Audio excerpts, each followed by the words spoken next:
There's a lot of interesting choices that I wouldn't have expected.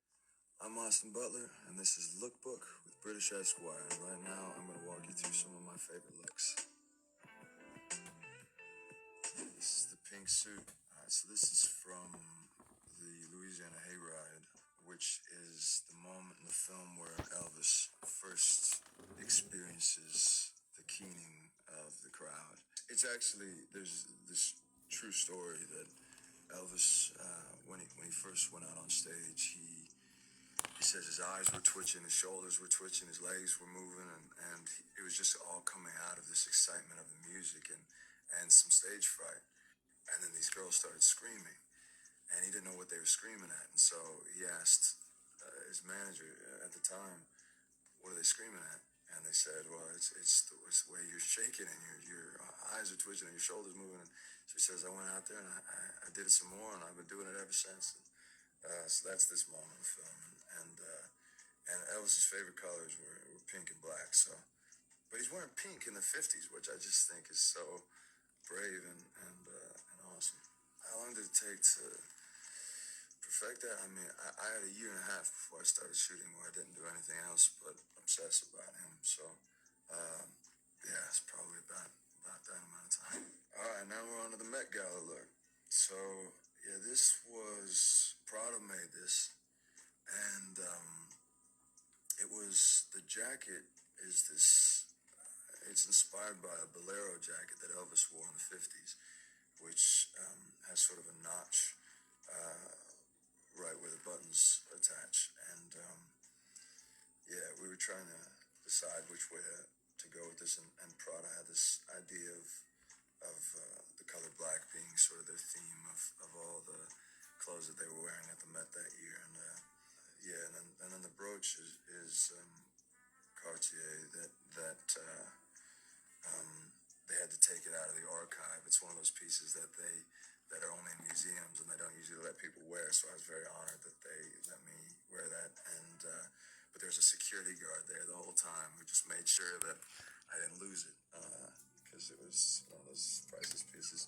But yeah, that was my first Met, and it was a fun time. It was a really fun night. I was you never know with nights like that what they're gonna feel like, and I got to meet some people I never met before. Shawn Mendes and I got to hang for a bit when he was very kind and nice, and Lenny Kravitz performed and he was incredible.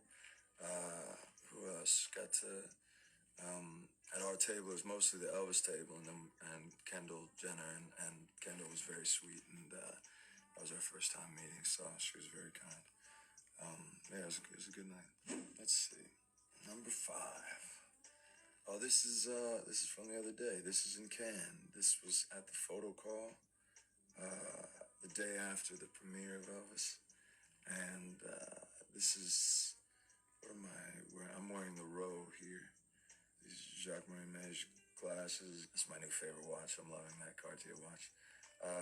But that was cool. I've always seen these pictures of the photo calls at Cannes, and then you get there, and these photographers, they were the most boisterous photographers I've ever encountered. They're screaming the whole time, and when you walk away, they boo, and it's yeah. So they're really quite loud, and I also always feel shy when I get my picture taken, and so and you know that they'll like capture you mid like if you start talking, they'll capture you like midway through your talking and capture this awful photo, and that's the one that ends up making it out there. So it always feels so stressful when you're on these red carpets.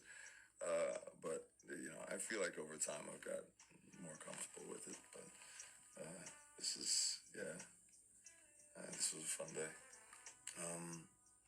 Oh yeah, this was at CinemaCon. It's a sort of a double denim. I love doing double denim. This is all Celine, although that's a vintage. I think that one. What is this shirt? Yeah, I think that's a vintage denim shirt. I think it's like a Levi's shirt, but everything else is Celine. Um, and yeah, that was one of those outfits that was sort of inspired by Serge Gainsbourg. I love his style, and same with the can look, like this sort of slight flare of the pant, and he also wore a lot of double denim with a double-breasted blazer over the top.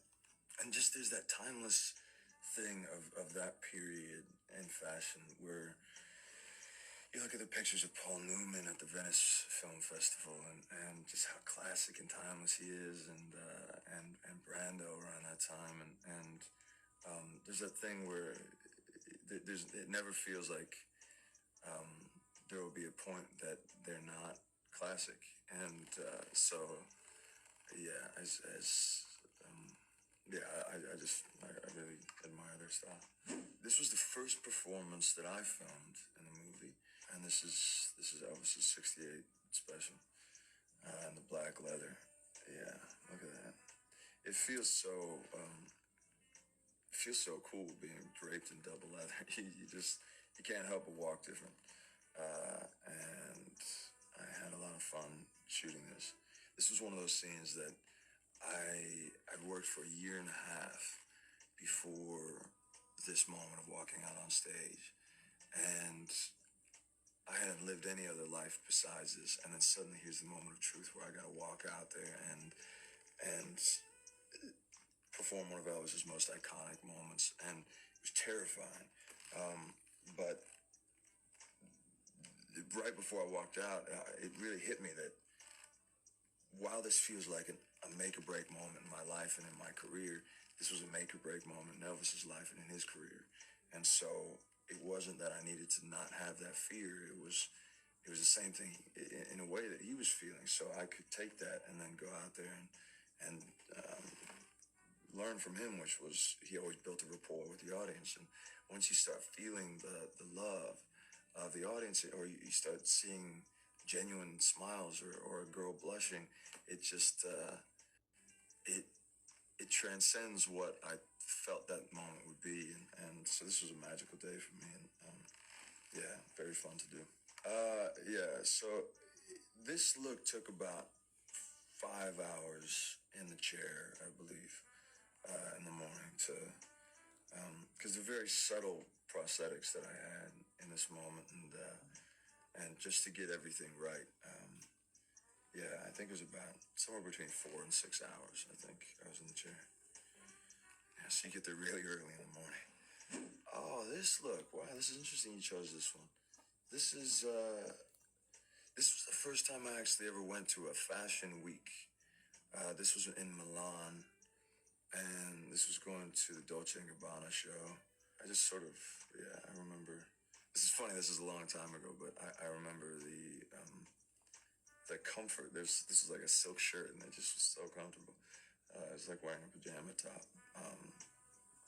And after this, uh, I went on a month-long road trip through Italy, and it was the greatest trip I ever have taken. It was just glorious because I didn't have a plan, so I just booked a plane ticket a month later out of Rome, and then would just decide where to go. And so rented a car and just drove, and would drive down to drove all the way down the Riviera and through Tuscany, and it was I'd been to any of those places, and it was so cool. So that was a magical time.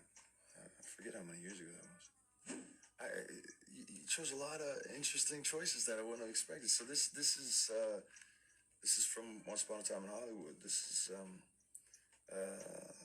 yeah, I was playing Tex Watson here, and often people will not know that this was me.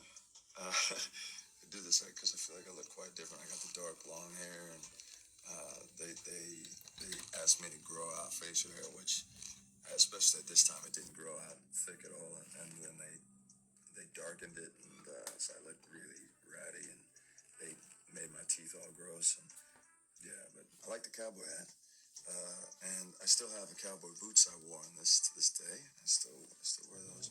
This was a surreal moment for me because it was such a dream come true, because I was about 12 years old when I printed out the Pulp Fiction script, and I would drive to auditions with my mom, or I would drive to acting class or something. And so we lived in Orange County, and we had to drive up to LA.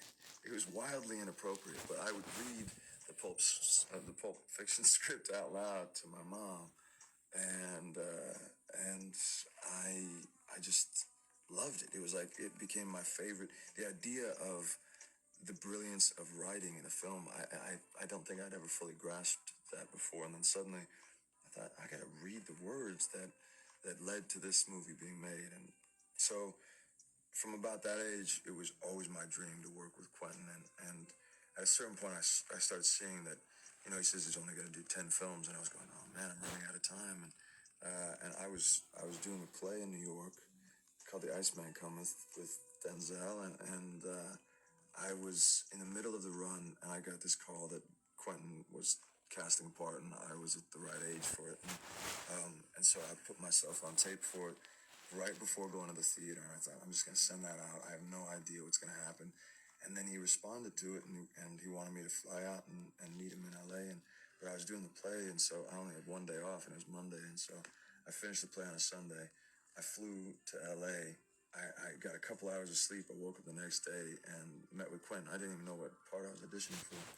And he comes in and he gives the pages and he describes the character and stuff. And he says, I'll be back in an hour. Work on it for an hour and come back and I'll watch. And he comes back and he doesn't tape the audition. He just kind of walks around you and looks at your face and while you're doing the scene. And because even on set, he stands beside the camera. He doesn't look at a monitor.